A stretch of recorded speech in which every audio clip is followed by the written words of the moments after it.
بسم الله الرحمن الرحیم. السلام علیکم. سنټر پوینټ سره زیم محمد فهیم. 12 اکتوبر کال 1999 یوکم 2000 دا کالو کله چې د وزیر اعظم میاں محمد نواز شریف صاحب 2/3 اکثریت والا حکومت ختم کړي شو او په پاکستان په تاریخ کې په درېمه پیرا یو فوجي آمر په دغه اقتدار باندې قابض شو او جنرال پرویز مشرف صاحب راغې او هغه څلورم آمر جوړ شو. دریم ځل ځکه چې ایوب خان صاحب خپله ماشاءالله یحیی خان ته حواله کړې وه، هغوی ماشاءالله لګولې نه وه، نو لګېدلې ده درېمه ماشاءالله وه. پهلنۍ ایوب خان صاحب لګولې وه، بله جنرال ضیاء الحق صاحب لګولې وه او درېمه جنرال پرویز مشرف صاحب لګوله. د هغوی دغې ماشاءالله نه پس دغه ټول د احتساب خبرې شروع شوې چې کوم ناست خلک وو هغه پولیټیشن ته بد رد ویل شروع شو او بیا د هغې نه پس مونږ وکتل چې یو اوږد سیسټم روان شو چې کومه پارټي هغه وخت کې 2/3 اکثریت سره وه. د هغې نه پس کال 2002 کې دغه الیکشن وشو، د دغې فوجي آمر په سربراهۍ کې الیکشن وشو او بیا هغه پارټي کوم چې 2/3 اکثریت سره وه هغه 14-15 MNAs ته راغونډه شوه. 15 کاله د جنرال پرویز مشرف صاحب په دور کې پہلا ځل د پاکستان په تاریخ کې اسمبلی خپل مدت پوره کړ. کال 2002 نه والا تلکار 2009 پورې پہلا اسمبلی وه چې هغې 15 کاله وخت تیر کړ او هغې کې مسلم لیگ کاف خپل حکومت وکړ. خیبر پختونخوا کې متحده مجلس عمل 15 کاله پوره کړ او اکرم درانی صاحب پهلنی وزیر اعلی و چې هغه 15 کاله خیبر پختونخوا کې خپل دور پوره کړ. بیا هغې نه پس الیکشن شو. کال 2008 کې پیپلز پارټي اقتدار ته راله او بیا جنرال ریټایرډ پرویز مشرف صاحب لاړه اقتدار نه، د هغوی کیسه ختمه شوه او موږ ګورو چې د هغې نه پس دغه جمهوري دور روان دی. 15 کاله پیپلز پارټي حکومت وکړه، 15 کاله مسلم لیگ نون حکومت وکړه او اوس دې وخت کې موجوده د قومي اسمبلی مدت هم 15 کال کې داخل شوی دی، 4 کلونه زیات وخت دی پوره کړی دی. او دغه ځل پهله ځل په تاریخ کې یو ناست وزیر اعظم آئینی او جمهوري طریقه باندې لرې کړی شو. دغه 30 کاله وشو چې دغه 12 اکتوبر 1999 واقعه شوې ده. څومره مونږه دې نه زده کړه وکړه او څومره دې وخت کې زده کولو نور ضرورت دی په دې هر څه به خبره کوو او نظر باخلو. ډاکټر عبدالرؤف صاحب کوم چې په خپله دغه سیاسي امورو ماهر هم دی، استاد هم دی او په یونیورسټۍ کې ټیچنګ هم کوي. ډاکټر صاحب ډېره شکریه. سر که مونږ خبره وکړو نن نه 30 کاله اول هغه وخت به دا خبره کېده چې منتخب حکومتونه خپل وخت نه پوره کوي، هر 2 کاله پس دغه صدر ناستی او 58(2)B استعمالوي او اسمبلی ماتوي، اسمبلی راغورځوي او بیا چې کله هغه 58(2)B آئینی ترمیم په تحت باندې همدغه میاں محمد نواز شریف صاحب هغه اختیار صدر نه واغشته نو ماشاءالله پې ولګېده او دغه موږ ته چې 15-16 حکومتونه په 12-14 کالو کې تیر شو. دغې ماشاءالله نه پس تر اوسه پورې په دغه 30 کالو کې مونږه یو جمهوري قوت په طور څه زده کړل؟ ډېره مننه فهیم صاحب. پاکستان کې د بده مرغه جمهوري بنیادونه ډېر زیات مضبوط نه وو. د اول ورځ نه کله چې پاکستان جوړ شو او د هغې مختلف وجوهات دي، هغې کې به نه ځو، خو تاسو چې د کوم وخت اشاره وکړله، د کوم وخت وینا م وکړله، دا یو ښه رجحان دی چې د تیرو څو کلونو راسې اسمبلی خپل وخت پوره کوي. د دې نه مخکې خو داسې شوي دي چې اسمبلی چېرته هم خپل وخت نه دي پوره کړی او وزیر اعظم هم خپل وخت نه دي پوره کړی. نو دې لحاظ سره خو دا یو ښه خبره ده چې تیرو 3-4 حکومتونو خپل او اسمبلو خپل حکومتونه خپل وختونه پوره کړي دي. نو دا یو ښه رجحان دی او یو ښه خبره ده چې دا په دې 13 کلونو کې وشوله. او سر دا راته ووایه چې کوم دا حکومتونه بدلیدل راتلل او بیا مونږ کتلي چې کله پرویز مشرف صاحب لرې شو او دغه جمهوري قوتونو ته دغه ملک حواله شو نو لانګ مارچ شروع شوې او د پیپلز پارټۍ په دور کې هم لانګ مارچ شوي دي. میاں محمد نواز شریف صاحب د عدلیه بحالي تحریک کې دننه هغوی خپل کردار ادا کړ، هغوی لانګ مارچ وکړ. بیا هغې نه پس عمران خان صاحب لانګ مارچ وکړ، عمران خان صاحب نه پس مولانا فضل الرحمان صاحب لانګ مارچ وکړ، بلاول بھٹو زرداری لانګ مارچ وکړ. نو دا ارس آیا جمهوریت د پاره خدي یا مونږه مسلې جوړو لګیا یو؟ دا لانګ مارچ کول یا جلسونه کول او درنې ورکول دا خو د پاکستان د دستور مطابق د هر یو وګړي لیډر او د ګوند حق دی. تر اوسه پورې چې د کومو لانګ مارچونو طرف ته تاسو اشاره وکړله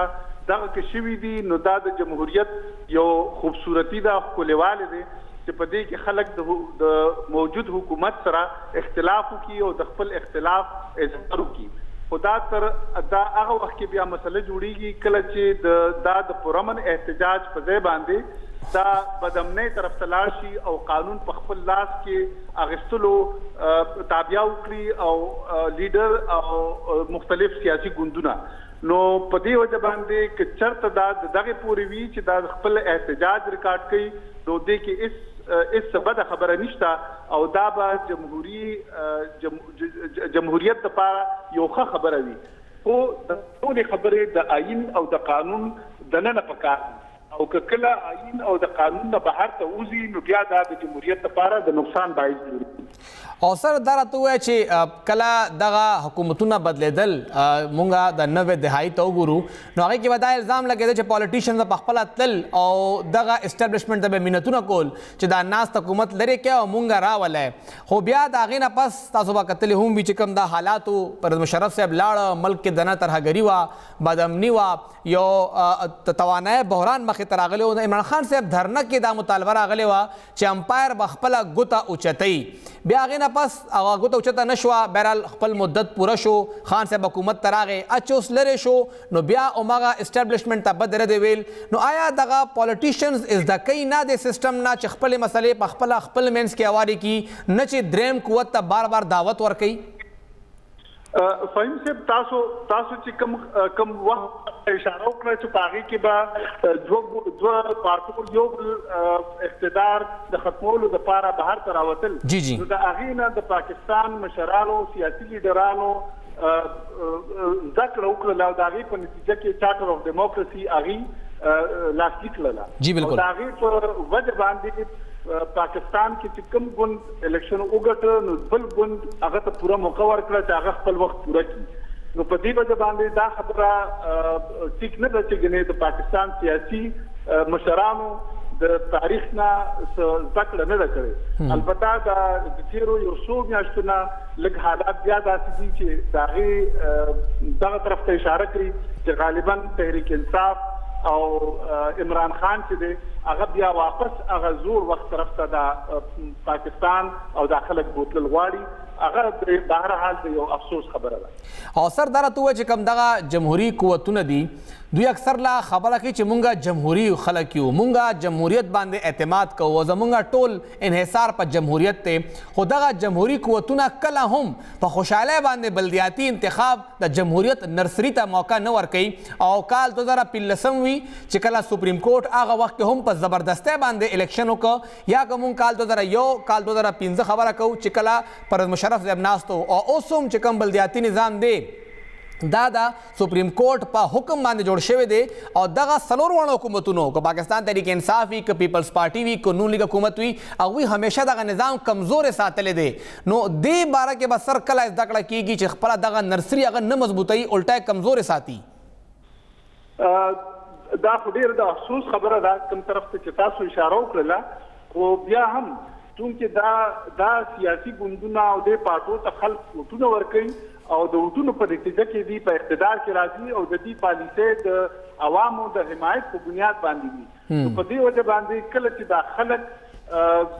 روچت شي او دوی په دې ګوندونو باندې پارټو باندې دا فشار راوړي چې یاره ګنې دوی د لوکل حکومتونو ته هم توجه ورکړي نو دا بیا لرې نه ده چې دا پارټۍ هم بیا دا مقامی حکومتونو طرف ته توجه ورکړي. البته دا ډیره د افسوس خبره ده چې دا اوس کوم حکومتونه دي دا د سپریم کورټ او د عدلیې په مداخلت په وجه باندې دي. خو زما خیال دی چې لږ غونته کې دا وخت دغه شانتې جاري پاتې شي او دا اسمبلی خپل وخت پوره کوي نو داسې وخت به هم راشي چې دا پارټۍ به بیا د خپلو عوامو د ووټرانو د وجې نه مجبور شي چې دوی به بیا د مقامي حکومتونو الیکشن دا به بیا په خپل وخت باندې کوي. سر 18 آئینی ترمیم ټول دغه ذکر کوي ټول نه مضبوط دغه آئینی ترمیم راغلی دی او آئین په خپل اصلي حالت کې بحال کړی دی او دا خبره هم راځي چې اوس د هغې نه پس د مارشالله لاره بنده شوه. تاسو ګڼئ چې مارشالله لاره اوس بنده ده او اوس که څه وشي دا هر څه به همدغه جمهوري حکومتونه کوي دوی ته حواله شوي دي؟ زما خیال دی چې دې کې دوه خبرې دي. یو طرف ته خو ټیک ده چې دغه 18وی ترمیم چې دی په هغې کې بعضې خبرې داسې راغلي دي چې هغه د مارشل لا لپاره براه راست د مداخلت لاره بندوي. خو بل طرف ته د عوامو د طرف نه هم دا یو خبره موجود ده چې که چېرته هم مارشل لا راځي نو دا خلک به ویلکم کوي. دی به ورته په خیرالي نه وي، دی به خوشحالېږي نه په دې باندې. هغې وجه دا ده چې د خلکو وکتل چې که جمهوري خلک هر څنګه دي خو بیا هم دوی د هغې نه سوال کولی شي، د هغې نه تپوس کولی شي، خپلې مسلې هغې ته وړي شي. خو د دې په مقابله کې چې کله مارشل لا راشي نو اگر چې بعضې خبرې خو د جمهوري حکومتونو په نسبت باندې ښه وي خو عوام دغه خلکو ته د خلکو نه تپوس نشي کولی، د هغې ته خپله مسله نشي وړاندې کولی. نو په دې وجه باندې جمهوري حکومتونه او جمهوریت چې دی هغه که هر څومره خراب وي نو د ډېر نه ښه ډیکټیټرشپ یا مارشل لا نه هغه ښه وي. تاسو سره ذکر وکړه چې دغه اسمبلی خپل مدت پوره کوي لګیا دي او 3 اسمبلیانو خپل مدت پوره کړ، خو هغې کې یوه اسمبلي ولې چې دا پرویز مشرف صاحب لاندې جوړه شوې وه او هغه پوره کړو، خلک هغه په جمهوریت کې نه حسابوي. 2 اسمبلی پوره شوې، دغه 3مه اسمبلي ده.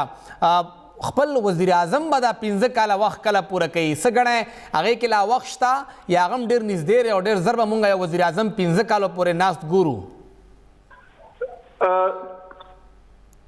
ستاسو سوال چې ما واورېد په منځ کې کټ شو، خو د امید دا دی چې دا اسمبلی به هم خپل 15 کاله پوره کوي. سر ما دا وی چې اسمبلی خپل 15 کاله دا خپل 15 کالو نه مخ. ډاکټر صاحب ما سوال سر دا چې اسمبلی خو خپل 15 کاله وخت پوره کړ، MMA دور کې 15 کاله وخت و، ANP دور کې بیا د PTI چې کوم 15 کاله صوبه کې و، هلته وفاق کې نون لیګ و، خو وزیر اعظم 15 کاله وخت نه پوره کوي لګیا دی. ګڼئ چې ډېر زر به داسې وضعیت هم راشي چې PM هم 15 کاله پوره کړي، نه چې وخت نه مخکې د هغه دور ختم شي. زموږ رابطه منقطع شوه ډاکټر عبدالرؤف صاحب سره، هغوی سره زما آواز هم کټ کېده، هغوی زما آواز هم نه اورېده. کیدای شي هلته سګنل څه مسله وي، ولې چې دغه کم مدت مونږ خبره کوو. آئین کې د وزیر اعظم مدت خبره نشته دی، آئین کې دا ډو خبره شته نه چې وزیر اعظم به 15 کاله پوره کوي. که مونږ خبره وکړو د پرویز مشرف صاحب دور خبره، نو هغې کې اول میر ظفر الله خان جمالي صاحب هغه وزیر اعظم و، بیا هغې کې لږ وخت دپاره هغوی چل شجاعت صاحب وزیر اعظم که، او بیا هغې نه پس شوکت عزیز صاحب راغی، هغه وزیر اعظم څوکۍ سنباله کړه. بیا پیپلز پارټۍ دور راغی، پیپلز پارټۍ په دور کې یوسف رضا گیلانی صاحب شروع کې وزیر اعظم او بیا نه پس راجا پرویز اشرف صاحب بطور وزیر اعظم دا څوکۍ سنباله کړه. تقریبا 7 میاشتې هغوی سره دا څوکۍ وه. د هغې نه پس نون لیګ دور راغی او بیا د پاکستان تاریخ ټولو نه زیات وخت تقریبا 4 کاله او 2 میاشتې دا وخت تیر که هغه وخت کې د میاں محمد نواز شریف صاحب کوم چې د پاکستان په تاریخ کې پهله ځل 3م ځل باندې وزیر اعظم منتخب شوی او هغه دغه وخت چې تیر که نو بیا هغه د عدالت ته ډسکوالیفای شو او بیا شاید خاقان عباسی صاحب تقریبا 10 میاشتې وخت تیر کړو. عمران خان صاحب 3 کاله او 9 میاشتې تیر کړې او اوس باقي وخت چې دی هغه اوسه پورې خو لګي ده چې شهباز شریف صاحب به پوره کړي. خو رؤوف صاحب یو ځای ولاړ موجود دی. ډاکټر صاحب زما سوال دا و، اخرنی سوال هم دی چې اسمبلیان خو خپل 15 کاله وخت پوره کوي. د کاف لیګ دور کې 15 کاله اسمبلی وه، پیپلز پارټۍ دور کې وه او د PMLN دور کې وه، او دا به امید شته چې 15 کاله پوره کړي. خو وزیر اعظم 15 کاله وخت نه پوره کوي. کله په خپله پارټي وزیر اعظم بدل کړي، کله هغه د عدالت نه اهله شي او کله ورپسې نو ټرسټ موشن راشي. نو ګڼئ چې ډېر زر به داسې وزیر اعظم هم راځي چې هغه خپل یو 15 کاله وخت پوره کړي. زما خیال دی چې داسې وخت به راشي چې دا خپل وخت په د حکومت هم 15 کاله پوره کړي. دا یو ارتقایي مرحله ده او جمهوري کوم ځای کې چې جمهوریت مضبوطیږي نو په هغې کې هم دا مرحلې راځي. په دې وجه باندې د دې نه څه د پریشانۍ ضرورت نشته دی او د دې هر څه نه سبق مونږ لا اخیستل پکار دي او زما خیال دی زموږ سیاسي مشرانو د دې نه سبق اخیستی دی. امید دی چې دا اسمبلی به خپل 15 کاله پوره کوي انشاءالله. ډیره شکریہ ډاکټر عبدالرؤف صاحب او څنګه هغوی ذکر وکړه چې د حیرانتیا خبره د پریشانۍ خبره نه ده، دا ارتقایي عمل دی. مونږ د زده کولو سسټم نه تېرېږو لګیا یو او وخت سره سره به زمونږ وزیر اعظم هم داسې راشي چې هغه 15 کاله پوره کړي. عمران خان صاحب 3 کاله او 9 میاشتې تقریبا 21 ورځې هغوی تېرې کړې، 4 کاله او 2 میاشتې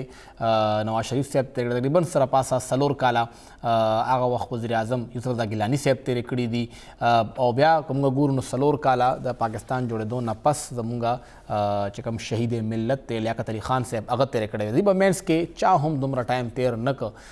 نه خو ذوالفقار علي بوټو صاحب 2 پیرې هغه وزیر اعظم منتخب شو خو هغه خپل مدت پوره نه که او بیا 2 پیرې د هغوی لور بیبي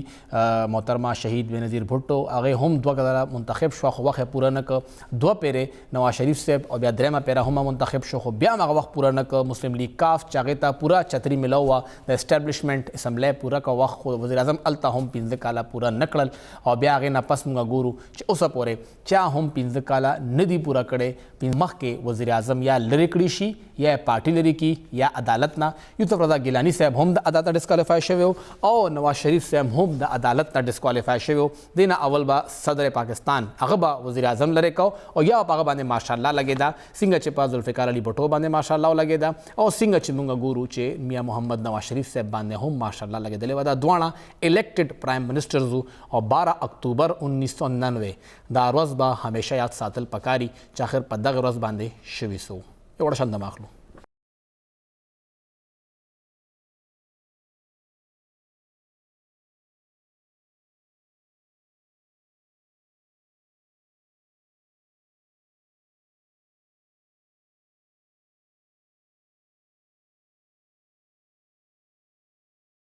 ویلکم بیک او وزیر اعظم پاکستان میاں محمد شہباز شریف صاحب په صفا الفاظو کې وویل چې موږ سره د یخنۍ لپاره ګیس نشته دی خپل غم په خپله کوئ د ګیس نه بغیر به دغه یخني تېروئ ګرمي وه ګرمۍ کې بجلی نه وه یخني ده یخنۍ کې به ګیس نه وي خو د ګیس مسله دا ده چې په ګرمۍ کې هم نو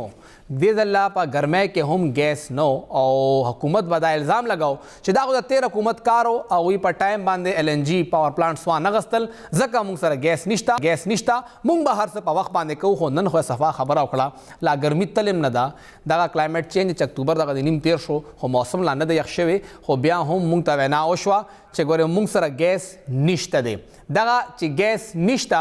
د دې نقصان بسی او زمونږه سپیشلی که مونږه خبره کوو د وخت کې صنعتونو ته هغې ته به نقصان سوي پوره یو CNG سیکټر دی هغې کې لکونو خلک په روزګار دي هغوی ته به نقصان سي او په خبره کوو د وخت کې مونږ سره ټلیفون د لارې پرویز خان خټک صاحب موجود دی کوم چې چیئرمین دی آل پاکستان CNG ایسوسییشن خیبر پختونخوا سره ډېره شکریه پرویز صاحب تاسو په خپله هم په دغې پروګرامونو کې جړاګانې کړي دي منتونه هم کړي دي ریکویسټ هم کړي دي حکومت ته چې په وخت باندې لږې فیصلې واخلی دا هر څه ښکاري څه پناه نه دي پټ پناه نه دي هر څه کلیر دي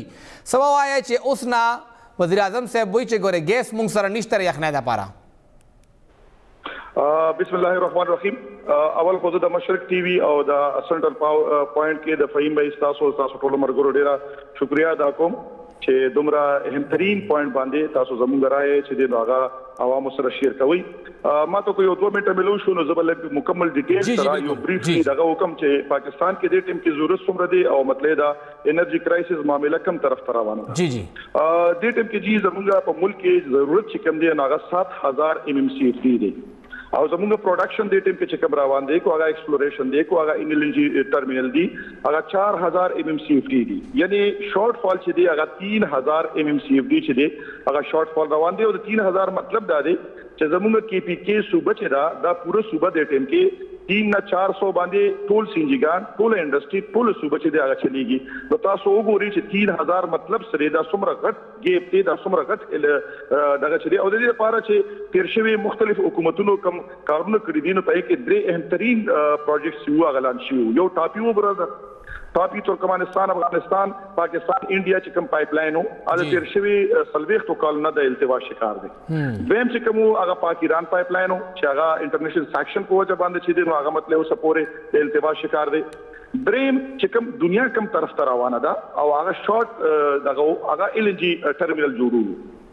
تیر شوی حکومت کې چې زه موږ هو چې مطلب ایز ایسوسییشن ایز فیډریشن ایز مطلب چیمبر پرسن مونږ چې دینو مطلب مختلف حکومتونو سره د مختلف پارټیانو سره کار کړو په پدې کې مونږ ته یو منسٹر داسې ملاو شو شاید خاکان عباسی چې هغه ډېر ټایملی ډیسیژن اغستیو او 2 ټرمینل چې دینو هغه جوړ کړو چې یو انګرو او یو چې دینو ګیس پورټ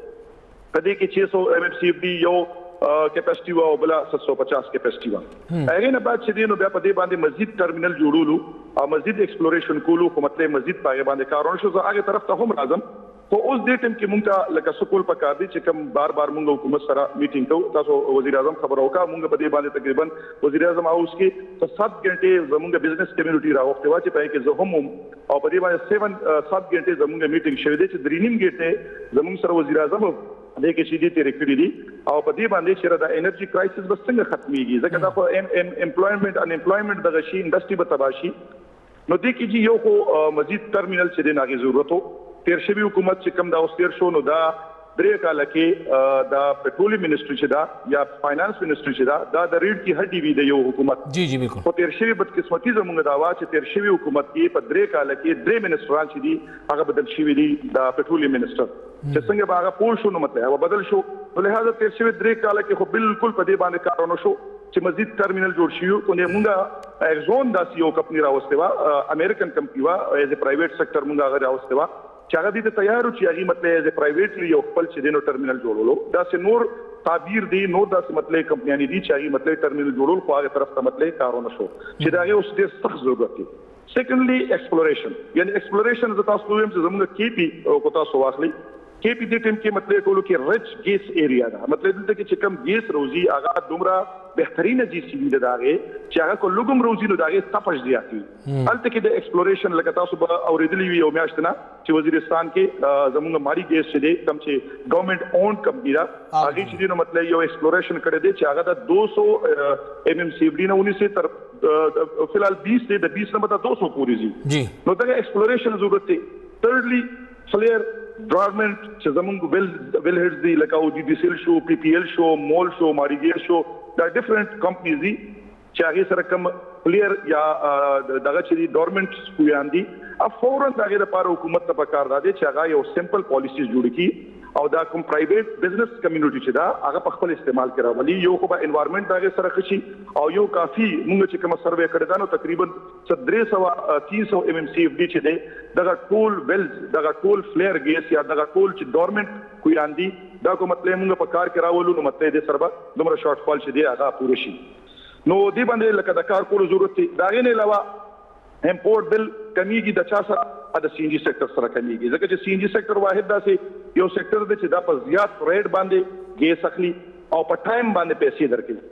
تیر شوی داسې شوی دي چې اکثر دی هغه انډستری ته چې نو ګیس ورکړي دي چې هغه پوره پیسې نه ورکړي دا غي ټیرف هم ډېر کم دي او هغه مطلب کم ګیس ورکړي او بیا په ټایم باندې پیسې نه ورکړي. نو په دې باندې چې نو سیریسلی اوس دا ګورنمنت لا روان دي مونږ چې کم کتل دي نه دي نه او په دې باندې مطلب دې کار روان کړي دي او د دې نه علاوه چې دې یو ډیر اهم ترين کار چې هغه کوم کول پکار دی چې پای باندې د آی ایم ایف هم دې ټیم کې نظر دی او هغه بار بار وایي ګورنمنت اف پاکستان ته چې انبندلینګ اف اس ان جی پی ال اس ان جی پی ال سویګیس یو داسې اداره د دې ټیم کې چې هغه سفید هاتي جوړه شوی دا خپل مرزي د چې هغه سکی لکه زه تاسو د کی پی کې مثال درکم چې دې ټیم کې زموږ کی پی کې چې دا هغه 500 میلیون پروډکشن کوي او زموږ چره هم کنزمپشن چې دی هغه 300 350 نه زیات شوی نه دی پای کې دا 600 سینجګانو واچي کې دا انډستری واچي کې پای کې دا کورونو ګیس هم واچي او هغه باوجود بیا دلته کې مطلب آرټیکل 158 هم اویلیبل دی یعنی الله تعالی موږ ته یو نعمت را کړی دی بیا عین موږ پروټیکټ کړیو بیا داغه نه بعد پېښور های کورټ یو ډیسیژن ورکړی دی چې بای کمزې کې ګیس وینو اول حق دا هغه دی خو زموږ سره زیاتې چې کوي هغه اس ان جی پی ال کوي او د اس ان جی پی ال انبندلینګ ضروری دی څنګه چې انبندلینګ مینز چې څنګه په واپس کې ډیسکو پیسکو آیسکو لگا کمپنیانه جوړ شي ډیسټریبیوشن کمپنیانه جوړ شي کمپټیشن پکې پیدا شو او هغه چې دینو عوام ته دغه فائدہ ورسېدا دلته کې دا ډیر زیات ضروری دي چې د اس ان جی پی ال انبندلینګ وشي چې دا لوکل لیول باندې ډیسټریبیوشن کمپنیانه خپلو کې کمپټیشن پیدا شي سرویسز خور کی دلته کې اس ان جی پی ال د ځان یو ګورنمنت اون کمپنی جوړه کړی دا او هغه مطلب پولیسوم د خپل پروټیکشن لپاره استعمالي مرزین خپل کوي بھائی زما ګیس ته زما نه هاته مت الله تعالی یو نعمت را کړی دی ته خو مطلب زما ته صرف در رسول والے او ته ماته دغه مالک جوړ شوی تخپل مرزي کې تخپل مطلب پروفایلینګ دومره پرویز صاحب کوم خبره کو تاسو څنګه ذکر وکړو چې مونږ د خپل ضرورت نه د ډبل نه هم زیات ګیس پیدا کوو هغه ظاهري خبره ده که مونږ وګورو نو سی سی آی کې دا خبره ډېر ځل مخې ته راغلي دي چې خیبر پختونخوا بلوچستان او سندھ دا درې واړه د خپل ضرورت نه زیات ګیس پیدا کوي او پنجاب کې دې کې په زیرو ولاړ دی الته بالکل پیداوار نشته خو کنزمپشن ټول نه زیات پنجاب کې چې هغه ارسه انډستری ته ځي الته کې 5% پروډکشن دی او 65% کنزمپشن دی ټول چې کم دی هغه دی خوانه مونږ ټول التا ټول صوبې هغوی ته کنټریبیوټ کوي لګیا دی هغه ټیک تا خو دا راته ووایه چې کوم ضرورت تاسو څنګه 3000 که مونږ ته کمې را روان دی آیا حکومت ته دا ښکارېدل نه چې دا اکتوبر نومبر دسمبر کې به یخني راځي او مونږ حکومت په اپریل په میاشت کې واغشته دغه مونږ سره مخکې اته نهه میاشتې دي تاسو سره ملاقات شوی دی څه ډسکشن شوی چې مونږ هغې دپاره څه پرچیزنګ وکړو څه بار نه پلانټس راولو څه وکړو وګوره جی ما خو تاسو ته دا خبر وکړه چې د انټرنیشنل ډیټم کې قطر چې دی قطر 70% LNG ایکسپورټر دی یعنی دنیا ته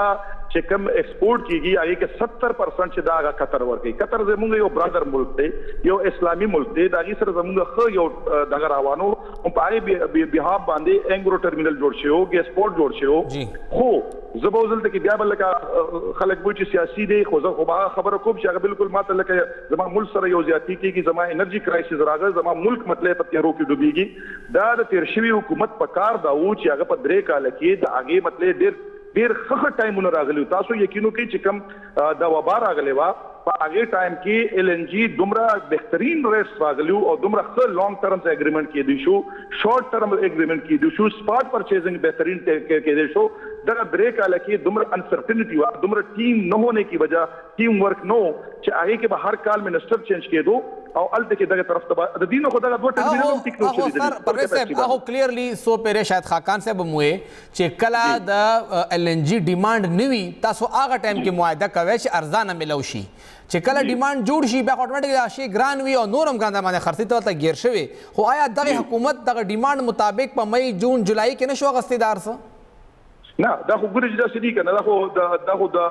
ماشومانو لوبې نه دي که نه دا خو انټرنیشنل ډیلینګز وي دا خو چې لکه ګوره چې دلته کې چې عام یو ویل هیډز هم ته کولاوې د هغې هم لکه یو MMC ډیم ته راوباسي نو د هغې د مخکې نه ته دا خرڅولو غم کې ځکه چې تا نه کله هغه د فلیر کېږي نو هغه یو انټرنیشنل جرم دی هغې کې انوایرمنټ خرابېږي هغې کې مطلب پرندو ته نقصان کېږي نو ته به د هغې د اول د خرڅولو غم کې د رئیسو نه مخکې دا خو داسې دي چې لکه تا ته به تیار خلک ناست دي اورېږه پاکستان به راځي او پاکستان ته زه تیار ناست یم هغه ته به زه ګیز ورکوم نه دا به ته درې سیزونو باندې مخکې نه کار کوې لانګ ټرم اګریمنټ به ته خامخا ځان سره ساتې شارټ ټرم اګریمنټ به خامخا ساتې سپاټ پرچیزنګ باندې به ته بالکل سترګې پلاو ساتې هلته کې به ټیم ځان سره کېدې چې هغه څنګه سپاټ پرچیزنګ کې تا ته ښه بهترین دغه راځي سودا راځي ته به فوراً کې هغه ټیم نو هغه چې اونو شو دا خو داسې نشي کېدی چې لکه اوس دا حکومت راغو حالان کې زه ما تاسو ته ووایي چې ما د ټولو حکومتونو سره کار مونږ کړی دی مونږ ټیم والا کار کړی دی مونږ د هرې پارټۍ سره کار کړی دی خو په شاید خاکان عباسي کې یو پلس پوینټ دا دی چې دا ډیسیژن پاور ډیسیژن اخلي خو د ډیسیژن وخت خو په ده باندې اوس ونه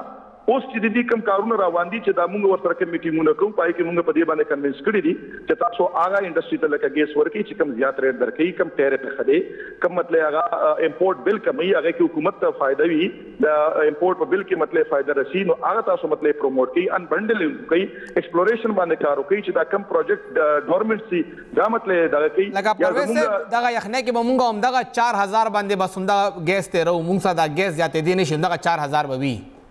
نه دې کې خو دې جی کار روان دی لکه زه ګوره اوس د KPK حوالې سره خبرې وکړم ځکه چې د پښتو پروګرام دی مشرق ټي وي دا او ما ته زه راتل پکار دی اوس خپلې صوبې ته که نه اوس پاکستان کې چار شو اخو ځان ته یو خبره ده زه د خپلې صوبې چې اوس خبره وکړم زمونږ صوبې کې بالکل لکه مطلب لوډ شیډنګ نه دی پکار زمونږ ټولو پارټیانو ته ټولو عوامو ته بالکل یو आवाज وکړي ټول انډسټري ته ودرېدل پکار دي چې بھائی ما ته خپل آئینی حق پکار دی بس ډېر سوال ځکه چې زما پروډکشن چې دی هغه 500 دی زما کنزمپشن د کم دی ولې مطلب ما ته ګیس نه راکړي اوس دا چې زه د SNGPL خبره کوم چې دې ټیم کې دوه سیزونو باندې دی کار کوي یو ګوره چې دی نوټس په دې ټیم کې راولېږلو ټولې انډسټري ته او ټول مطلب SNGPL CNG سټیشن ته حالانکه زموږ په صوبه کې صرف دوه انډسټري دې ټیم چلیږي یو CNG دا او یو په CNG باندې ترانسپورټ دی بس دا یو مطلب ښه یو کار روان دی نور خو مطلب ټول انډسټریلسټ د دې ځای نه لاړه دی اوس په دې ټیم کې د GIDC نوټس چې راولېږلو چې هغه مطلب یو زهر قاتل دی زموږ انډسټري د پاره زموږ CNG ګانو د پاره د دې مطلب څه دی چې په دې باندې خلک یاري چې تاسو مثال خبره آئینی حق غواړي نو ورګه تاسو پسې موږ GIDC پیمنټ درلګو چې تاسو پیسې جمع کړئ یا DBA خبره کوي لګي یو بل د ام خبره ده چې یو د ام خبره ده زموږ آئینی حق ته خو کومه وګورو نو صوبې ته آئینی حق کله ملو شوی دی دا بجلی چې موږ پروډوس کوو لګیایو د خیبر پختونخوا کې د صوبې خبره کو زموږ ضرورت ټولو نه زیات ک ډیر ظلم شي انتهایی سخت گرمے کیم 3000 میگا واٹ تے زمون پروڈکشن دا 5000 میگا واٹ نہ برا دے دغه سی گیس هم دے ایگریڈ او جی زمون دا گیس هم دے دغه ہائی کورٹ یو پیرنا دو پیرنا درې پیری ہوئے چې تا دغه صارفین نا فیول پرائس ایڈجسٹمنٹ ماخله زمونږ فیول سره کار نشتا او مغه پیسکو مونږ ناخلی او مغه فدرل گورنمنٹ مونږ ناخلی نو لکه آئینی خو خبره بس صرف کتابونو پورې دا عملی هم تخکاری نه جی بل جی دا تاسو ما یو ډېر اهم ترین د عوامو په ذهن کې یو خبر راځلو وخته چې دا هم لکه د وړو صوبو خلاف چې یو غټ سازش روانو چې دا هم د تیر شوی حکومت کې لکه میټینګ په دې باندې شو بیا موږ ډېر سخت د مخالفت کړو وی کاټ ویټ د ایوریج دا چې بار نه کوم ال ان جی راځي هغه ګران ریټ باندې راځي زموږ لوکل پروډکشن ډېر ارزان دي دی وی چې دا به یو ریټ وکړو او دا ټول پاکستان ته ورکو ام زموږ صوبې سره زیاتې دي ظلم دي نو موږ ان شاء الله په دې کې کوشش کوو چې موږ څنګه عدالت دروازې خو موږ ووټ کټولوي موږ مثال خبره دا ټول پښتانه را پاسو دا ټول پارټي باندې په یو پیج باندې کوو دی وخت کې سر دی وخت کې ګراس ریټ نه دی دی وخت کې دا ګیس ګراس ریټ نه دی جی دی وخت کې چې کم ګیس خرڅي کې لګیا دی آیا هغه په ګراس ریټ نه دی لکه ټول یو ریټ نه دی یونیفارم ریټ نه دی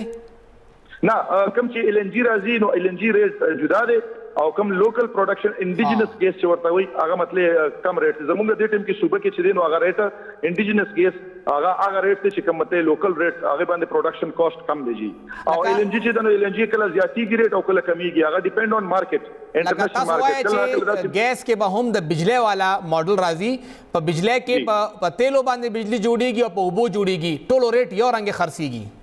او دغه ته اوس ګیس کم کیږي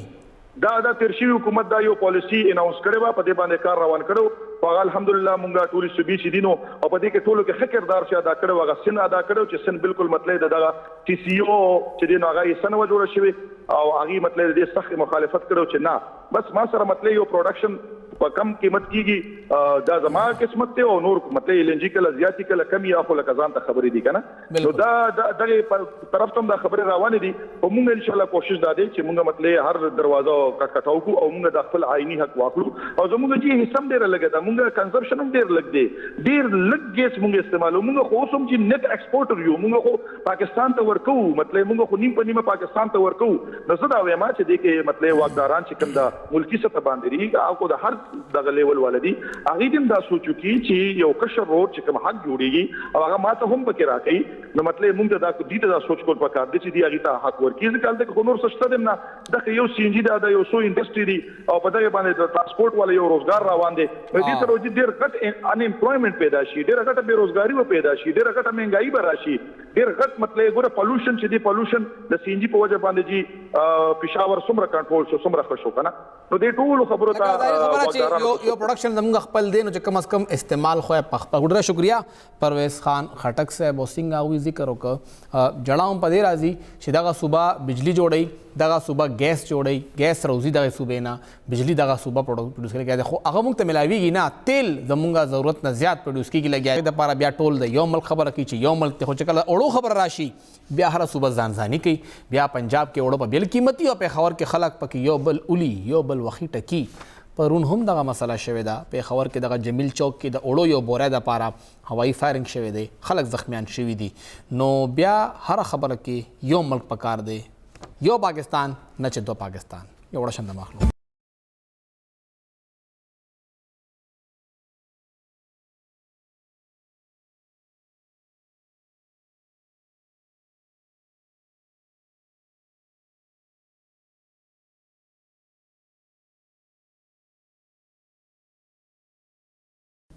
تاسو ته پروګرام کې یو ځل بیا هرکلی وایو اتوار پر ورځ د خیبر پښتونخوا درې قومي اسمبلی حلقې ضمني انتخاب به کیږي او همدغه ضمني انتخاب دپاره نن مولانا فضل الرحمان صاحب او د پی ډي ایم ټول قیادت په مردان کې راغونډ شوي او مردان کې هغوی نن خپله جلسه وکړه سبا به عمران خان صاحب دغه مردان کې جلسه کوي او سبا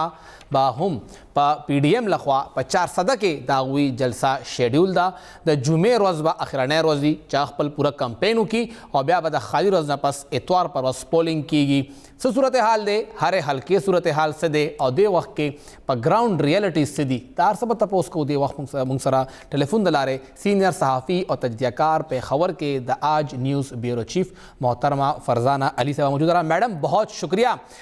میڈم اگر ون بائی ون ہم لوگ ہر حلقے کی بات کریں تو سب سے پہلے اگر مردان کی بات کریں کیا اطلاعات ہیں آپ کے پاس؟ گراؤنڈ ریالٹی کیا ہے؟ پی ڈی ایم مضبوط پوزیشن میں ہے یا آپ کو لگ رہا ہے کہ عمران خان صاحب کا ابھی بھی جادو سر پہ چڑھ کے بول رہا ہے؟ عمران آج سب سے پہلے تو شکریہ. عمران خان کا جادو تو پوری قوم کے سر پر چڑھ کر بول رہا ہے اس وقت, اس میں تو کوئی دو رائے نہیں ہے. جس خوبصورتی سے انہوں نے بیانیہ بنا,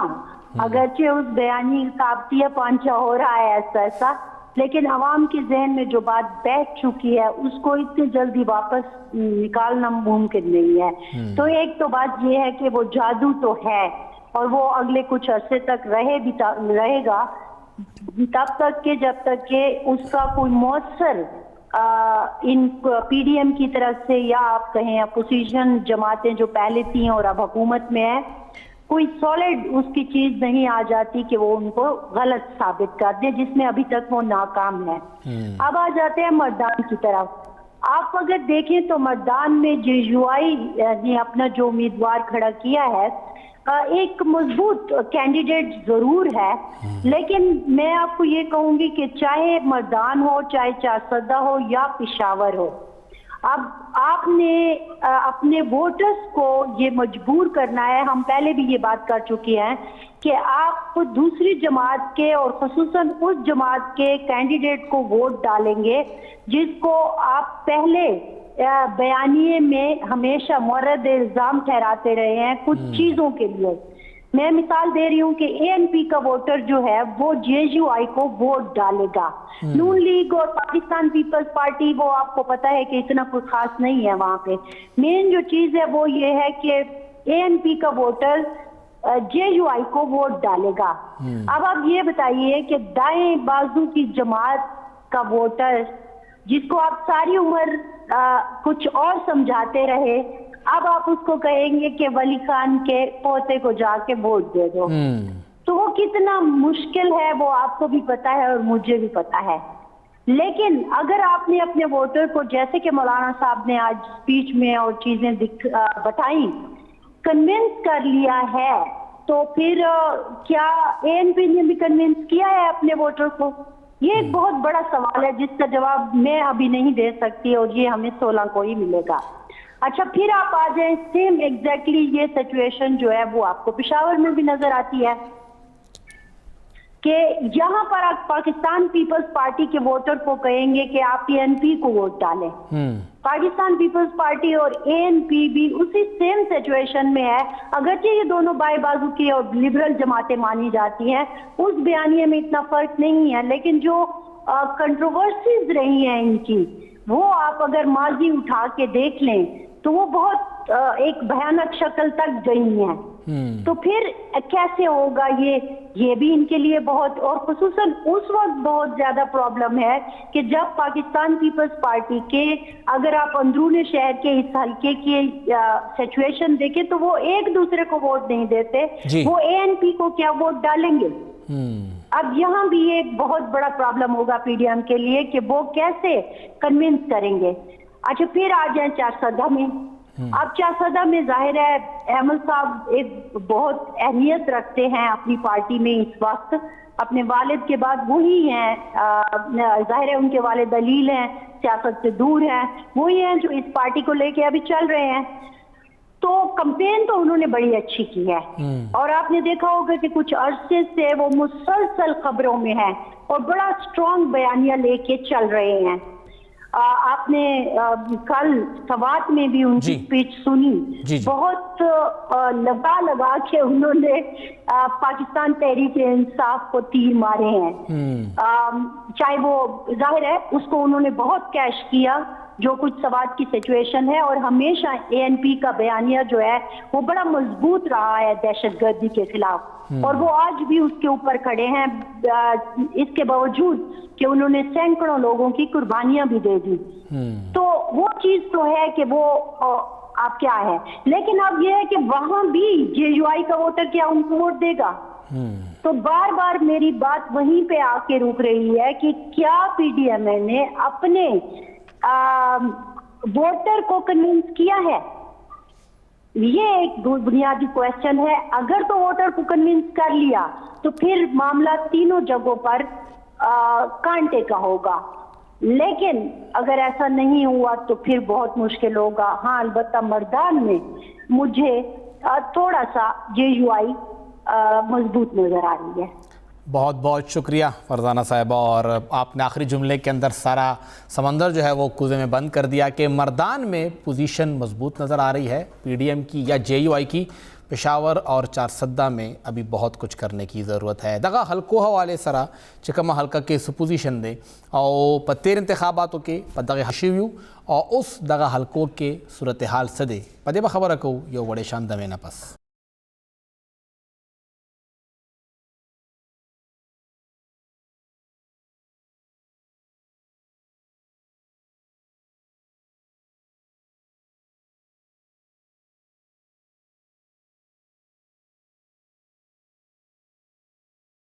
ویلکم بیک.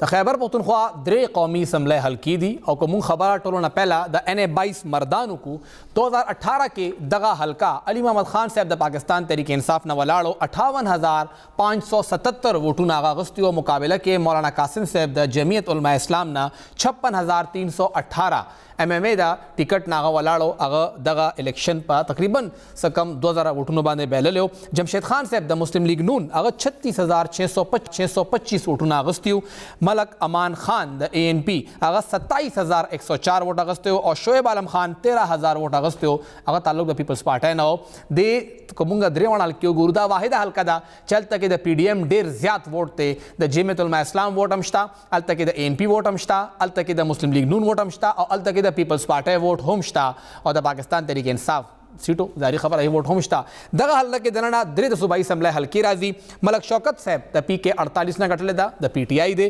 افتخار مشوانی صاحب دا PTI دے اگا ہم گٹلے دا. خو جمشید خان صاحب دا PK 55 نا دا مسلم لیگ نون دے اگا گٹلے دا اور اگا MNA دا پارا ہم امیدوارو 36,000 دا اگا ووٹ ہم دے. دغا دے کہ جمشید خان صاحب انتہائی کلیدی کردار دے کاغا مولانا صاحب سپورٹ کی نو بیا گٹا انتہائی آسانہ کی دیشی عقیدہ پارا اور پیپلز پارٹی اور NP آئی سروزے کی گی نو بیا خوڑو مسئلہ کارینا. بلا حلقہ دا NH-24 چارسدہ دا فضل محمد خان صاحب دا حلقہ دا 83,495 دائی ووٹو اور مقابلہ کے اسفندیہ ولی خان صاحب 59,483 ووٹ. تقریباً کمونگا حساب لگو دا سے 24,000 ووٹ نا زیاد لیڈ رازی. پا دریم نمبر باندے مولانا گوھر شاہ صاحب 38,000 ووٹ آغستے ہو اور آفتاب عالم صاحب 10,000 ووٹ آغستے ہو. دلتا کہ دا جمعیت ووٹ شتہ دے خو آیا دا جمعیت ووٹر بائی تا ووٹ ورکی یا نا. دے وقت کی مولانا ادریس صاحب گوھر شاہ صاحب ٹول امرولی سر یوزے ولاڑ دی اگلا کمپین ہوم کئی لگیا دی اور پارٹی اگر سا ولاڑ اخکاری ورکر کنونس سکول دی. درے دا صوبائی اسمبلی حلقی دی PK 57 نا شکیل بشیر خان صاحب دا ANP دے ٹولو نا مضبوط حلقہ دا ANP دغا گڑلی کی گی چہ دلتا نا بائی زیادہ ووٹ ملائی گی. بلا حلقہ دا PK 59 دا فضل شکور خان دا PTI انتہائی مضبوط حلقہ گڑلی کی گی. ڈیسائسو بکم دے کی ہوئی اگا دا سلطان محمد خان حلقہ دے حلقے نا سلطان محمد خان صاحب دا قومی وطن پارٹی MPA پاتے شوے دے. دلتا کہ اگر شکست ورکڑے دے ایمل ولیلا اور دلتا کہ اس اگر دا PTI MPA دے دا اگر دا پارٹی نا شفٹ کے دل دا یو غٹا دھچکا دا PTI دا پارا اور جو دا اگر شخصی ووٹ دیر زیاد تے اور دا غزے کہ آغا ووٹ کردار دا کولیشی دا ANP پا حق کے. دلتا کہ فضل شکور خان فضل محمد خان چکم خپل آپسی اختلافات تی جگڑی دی اگر دا PTI دا پارا غٹ نقصان گرزولی شی. درہم حلقہ دا پیخاور NA-31 دلتا کہ شوکت علی صاحب 87,000 ووٹ آغستے ہو مقابلہ کے غلام بلور صاحب 42,000 ووٹ آغستے ہو. دا ڈبل نہ زیاد لیڈ کے دا شوکت علی صاحب گٹھلے ہوا. صدیق پراچا صاحب 11,000 ووٹو اور عرفان اللہ شاہ صاحب دا پیپلز پارٹی اگر 20,000 ووٹ آغستے ہو. نو دلتا کہ دا باقی پارٹی انتہائی کمزوری دی صرف دا بلور خاندان خپل ووٹ دے کے دیر زیاد تے چاگا سمرہ دے کے کردار دا کئی. درے صوبائی اسمبلی حلقی دی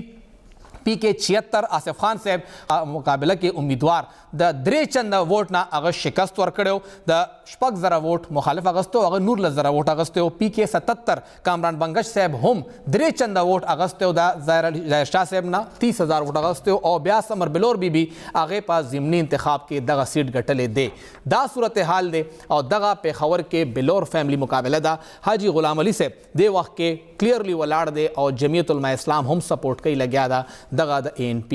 چکم امیدوار دے غلام بلور صاحب. گورو با چدائی طور پر دا چاپ حق کے صفحہ رازی مقابلہ پدرے والوں باندے انتہائی سخت دا. اجازت رکھے دا اللہ پامان.